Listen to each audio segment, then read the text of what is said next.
새벽빛 묵상, 요한계시록 22장 6절에서 21절. 제가 예전에 부목사로 사역할 때 제자훈련반에서 이렇게 질문을 한 적이 있습니다. 여러분 30년 뒤에 무엇을 하고 계실 것 같으세요?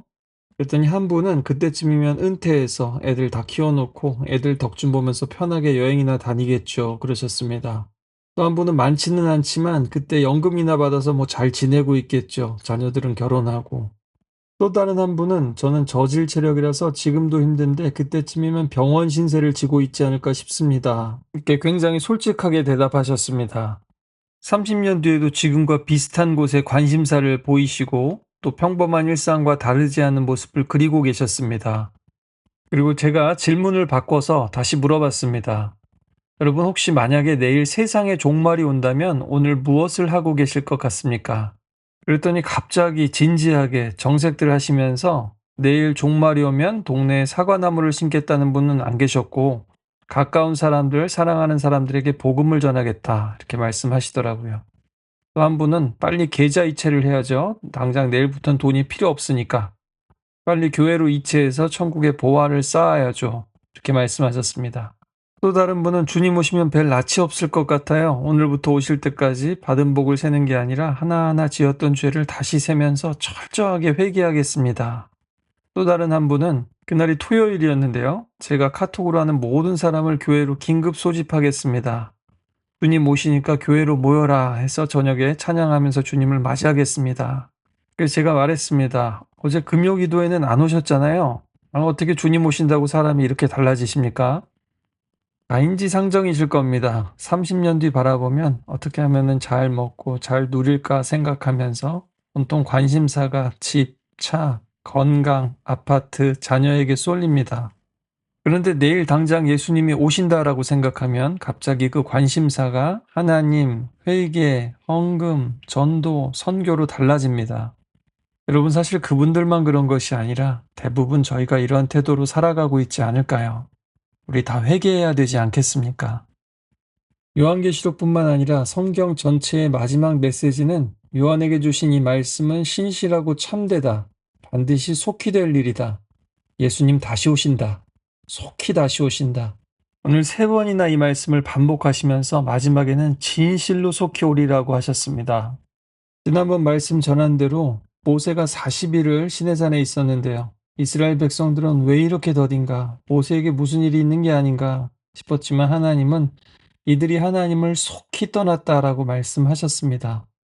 지금도 똑같습니다. 2000년이라는 시간이 지나고 우리의 긴장감이 떨어져서 그렇지 예수님에게는 속히입니다. 현대 과학에서도 우주의 연대를 138억 년, 지구의 연대를 45억 4천만 년, 인간의 연대를 약 30만 년으로 봅니다. 문명과 도시의 시작은 5천년 전, 산업혁명은 250년 전, 인터넷이 대중화된 것은 30년 전, 스마트폰 대중화는 15년밖에 되지 않았습니다. 분명한 것은 인간의 능력과 기술도 가속도가 붙고 있고 반면에 정치, 외교, 경제, 문화나 인간관계의 불안정성은 더 가속화되고 있습니다. 게다가 세계 도처의 환경 파괴와 산불, 홍수, 지진, 쓰나미와 같은 자연재해는 여전히 우리의 기술과 능력을 뛰어넘고 있습니다.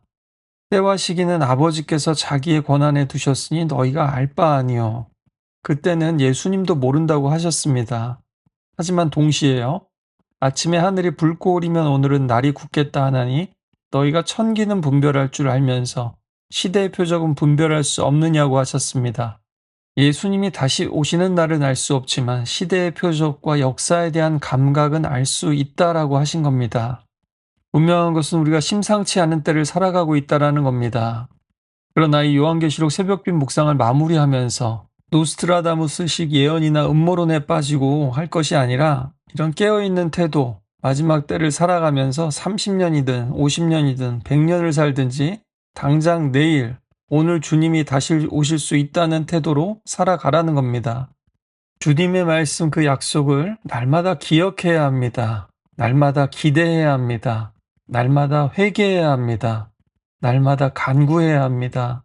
날마다 믿음으로 버티고 견디고 인내해야 합니다. 다니엘서 12장에서는요, 이 말을 봉함하라고 했었는데요. 이제는 다시는 봉함하지 말라고 하십니다. 그러나 동시에 신명기 말씀처럼 오늘도 이 말씀을 더하지도 빼지도 말아라, 가감하지 말라라고 말씀하십니다.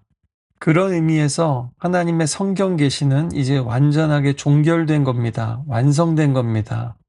따라서 성경은 닫힌 책이면서 또한 열린 책인 겁니다. 이 말은 우리의 믿음 생활도 한편으로는 받아들일 것을 열고 받아들이고 또 받아들이지 말아야 할 것은 닫고 뿌리쳐야 한다라는 뜻입니다. 11절에도요. 불의를 행하는 사람은 그대로 불의를 행하게 하고 더러운 사람은 그대로 더러운 가운데 놔두라고 합니다. 의로운 사람은 계속 의를 행할 것이라고 하고요. 이것도 한편으로는 닫힌 말씀 같지만 사실은 열어둔 말씀입니다. 예수님이 이사야 6장 말씀을 인용하셨죠. 백성들의 마음을 둔하게 하고 귀를 어둡게 하고 눈을 감기게 하여라. 그들이 눈으로 보고 귀로 듣고 마음으로 깨닫고 돌아와 치료를 받을까 걱정이다. 이것은 우상 숭배하는 자들이 우상처럼 되도록 내버려 두라는 뜻입니다. 요한계시록에서도 이 말씀에서 무언가를 제하는 자도 천국에서 제해버리겠다고 강하게 말씀하셨습니다. 하나님은 인간들이 자유 가운데 그들이 선택한 대로 되도록 하십니다. 신명기 말씀처럼 하나님은 우리 앞에 복과 저주를 두시고 너희는 제발 생명을 택하라 하고 말씀하십니다. 그래서 요한계시록에서도 끊임없이 회개하라, 바벨론에서 나와라, 옷을 빨아서 하얗게 해라, 행실을 바르게 하라고 말씀하시는 겁니다.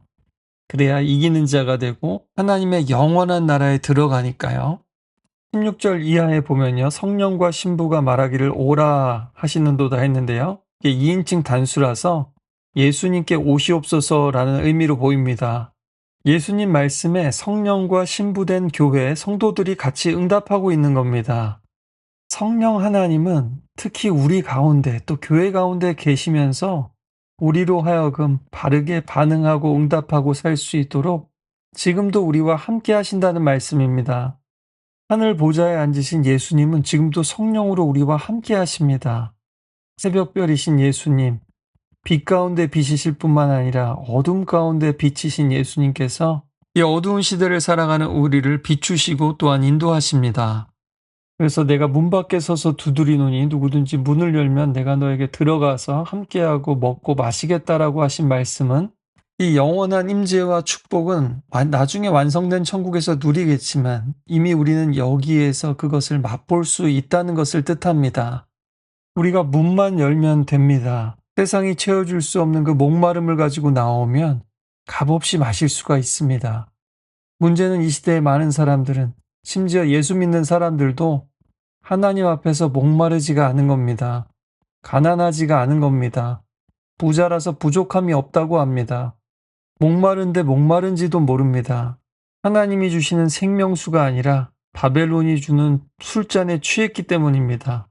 또 가두지도 못할 웅덩이를 파고 밑빠진 독에 물 붓는 삶을 살아갑니다. 그러나 여러분 보십시오.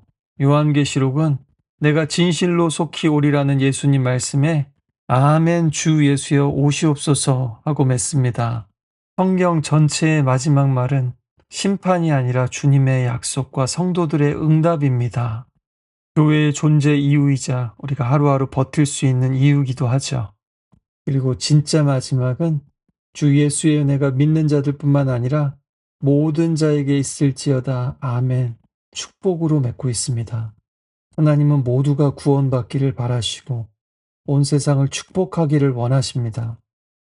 태초부터 지금까지 그 하나님의 변함없는 사랑처럼 우리의 첫사랑도 우리의 끝사랑도 예수 그리스도가 되기를 바랍니다. 요한계시록을 마치면서 이 질문으로 맺겠습니다. 여러분 정말 예수님이 속히 오시기를 바라십니까?